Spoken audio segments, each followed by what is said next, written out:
Today we're going to be directly comparing the two dual-mode 32-inch OLED monitors released so far to see which performs better, which has got the better features, and hopefully help you decide which one is going to be right for you. We've recently reviewed both the LG 32GS95UE and the Asus ROG Swift PG32UCDP, which are built around the same LG display WOLED panel with a 4K resolution, 240Hz refresh rate and dual mode feature that supports up to 480Hz refresh rate. Let's find out which is the best.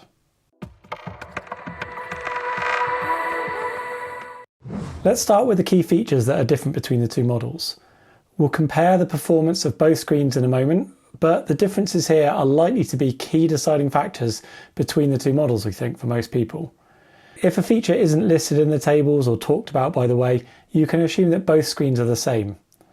The Asus has better connectivity options, as along with DisplayPort 1.4 and two HDMI 2.1 ports that both models have, Asus have also included a USB Type-C connection with DisplayPort Alt mode and up to 90 watts of power delivery. If you're connecting a laptop or other device and want a nice single cable connection, then this is going to be an important feature that you'll probably want.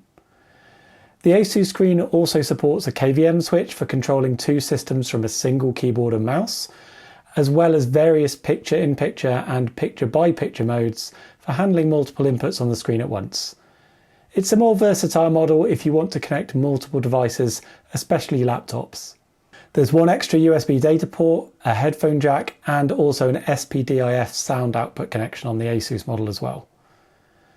The LG, on the other hand, is more aimed at connecting just a single PC system at once, and it's lacking USB-C, the KVM switch, and picture-in-picture and picture-by-picture modes. It does, however, have a more versatile stand with a rotate function that Asus is lacking. You'll have to decide if that's going to be relevant or useful to you or not. There's a headphone connection, which can also handle mic input, so that's one additional feature there. The main features that the LG model has that the Asus doesn't is support for hardware calibration and the integrated speakers. Hardware calibration can be very useful if you want to have a well-calibrated mode that carries across all the inputs and applications and doesn't rely on ICC profiles or color management in different apps. You'll need to have your own calibration tool for this, so there is an additional expense there unless you already have one, but their calibration software is free at least. The integrated speakers are decent on this model too, with 2x10 watts output, DTS Virtual X sound support, and they're also situated behind the panel itself for what LG call pixel sound. These are particularly useful when you're using an external device on the screen like a games console or a streaming device, where you might not have the option for separate external speakers like you might have with a PC. If you're planning to use the screen with other external devices and want an all-in-one setup that includes speakers, this is going to be a big selling point. One final point is that the LG includes a small active cooling fan, whereas the Asus is fanless with a custom heatsink used for cooling. We never found the LG's fan to be very loud, but it's something to keep in mind if you've got a very quiet system. There's a few other gaming specific features which are different too, but we'll discuss those in a minute. Let's compare the performance of the two screens now. Out of the box, there's nothing really to separate the two in any meaningful way. The Asus has a slightly more accurate gamma, but apart from that, they're very similar for color temp, white point and grayscale accuracy. Same thing really with color accuracy, and with both screens using the same panel, they both have the same color gamut, which is natively very close to DCI-P3. With that close match, the accuracy of DCI-P3 colors was very good on both screens, even out of the box. The Asus has a more accurate and flexible sRGB emulation mode though. It has better accuracy and RGB balance across the grayscale and a more accurate clamping of the sRGB color space. This results in a better color accuracy for sRGB content, and on the Asus screen that sRGB mode is also entirely flexible, so that leaves you with full access to all the other settings if you want to use them. The LG does have that hardware calibration support that we talked about earlier, which gives it the edge if you have a calibration device on your own and want better control of your calibration across multiple inputs and applications. And it also gives you good flexibility if you want to calibrate to different targets like Adobe RGB or maybe 2.6 gamma for instance. The LG can reach slightly brighter in SDR mode with its uniform brightness mode active, but it's a minor difference there. By the way, if you don't have your own calibration device, you might want to check out our recommended setting video linked in the description below for both screens. For office use, both screens have the exact same resolution, pixel structure and screen coating, as they're both based on the same LG Display WOLED panel. With the 4K resolution and the new pixel layout, text rendering is excellent now on these panels, and it basically eliminates the text clarity problems that affected previous WOLED panels. The screen coating won't be to everyone's liking, as it's a matte anti-glare finish, which is a little more grainy in appearance than modern LCD panels, but it does do a really good job of handling glare and reflections, and it's better than competing QD-OLED panels in that regard. Being WOLED panels, they're also not prone to the raised blacks that you get on QD-OLED panels in brighter room conditions, and so contrast and black depth is retained better. One area we did want to talk about a bit more is the warranty and the OLED care features. Asus provide a couple of useful additional OLED care options that can help mitigate the risk of image retention, including a logo brightness adjustment and a motion proximity sensor.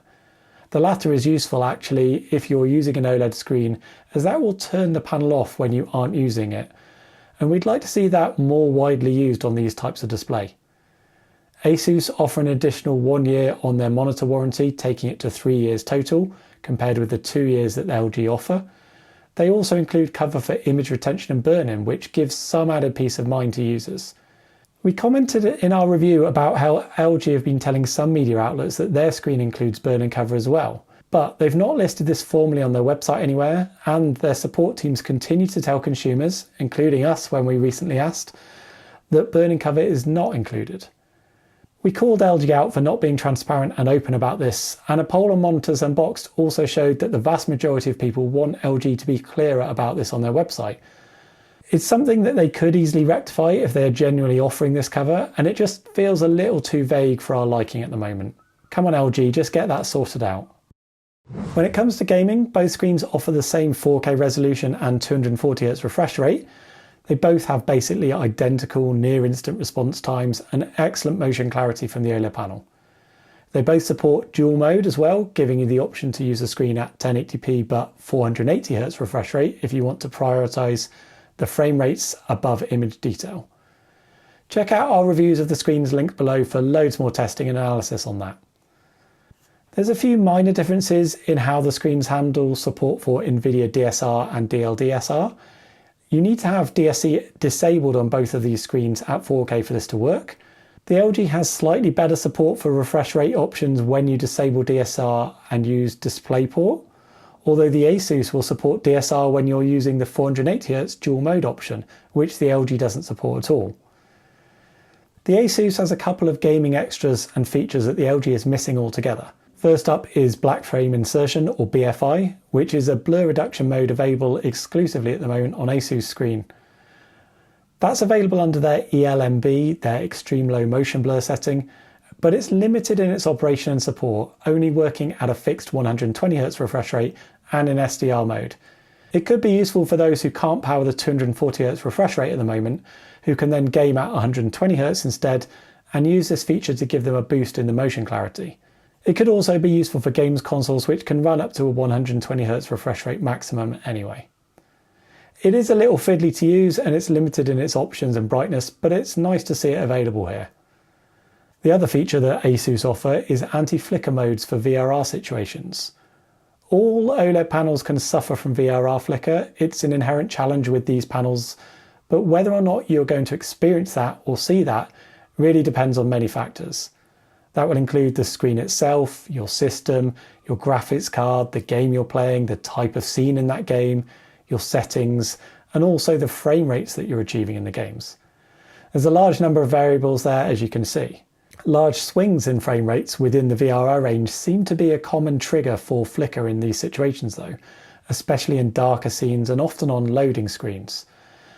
The Asus anti-flicker options basically reduce the VRR range, with a couple of options being available.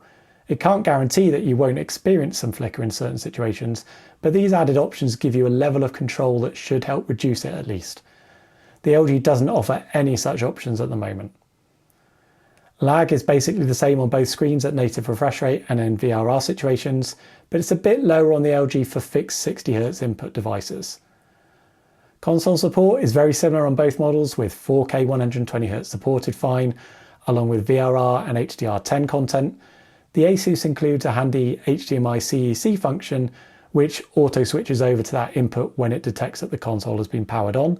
But the LG has the decent integrated speakers that we talked about earlier that are very useful for these kind of devices.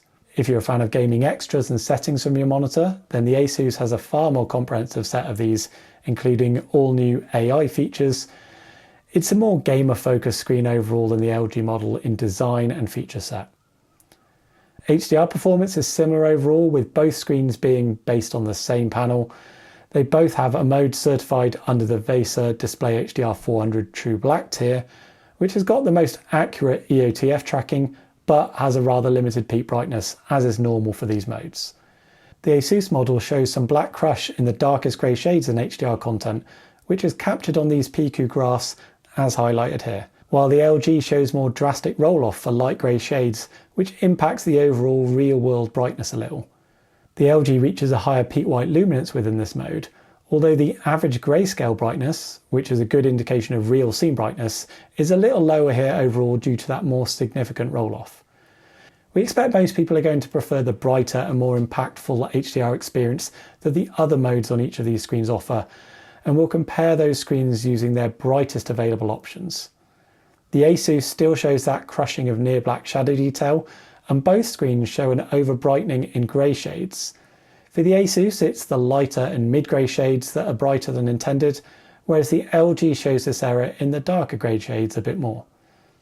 Peak white luminance performance is broadly the same, with the Asus reaching a slightly higher for that 1% APL marketing number at 1365 nits, compared with the 1324 nits of LG. But with the LG reaching a bit higher in APLs between about 15 and 45%.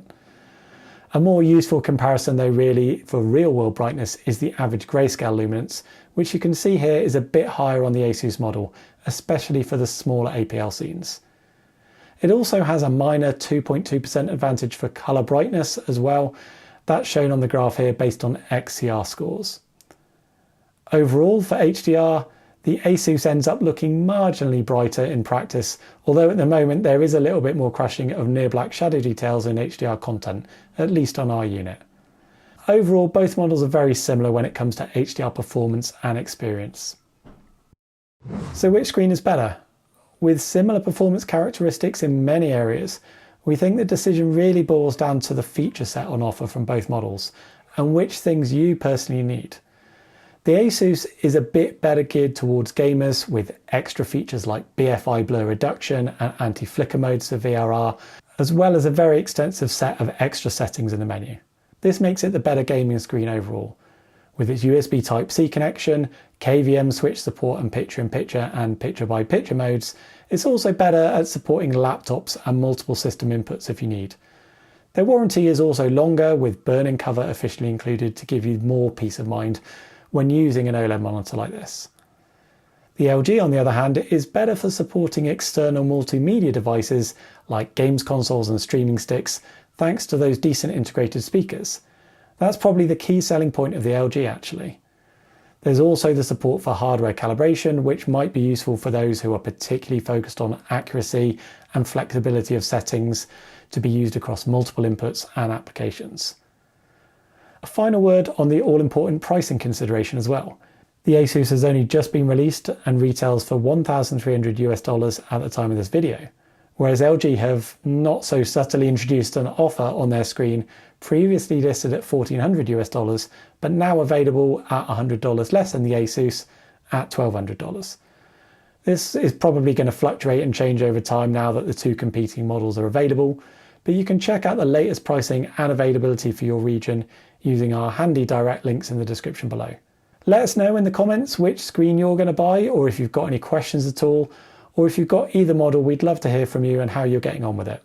If you'd like to support our independent testing at TFT Central, you can also join our Patreon, which offers benefits like early access to new reviews and articles, access to our calibration settings and ICC profiles, and other perks. Thank you for watching. We'll catch you next time.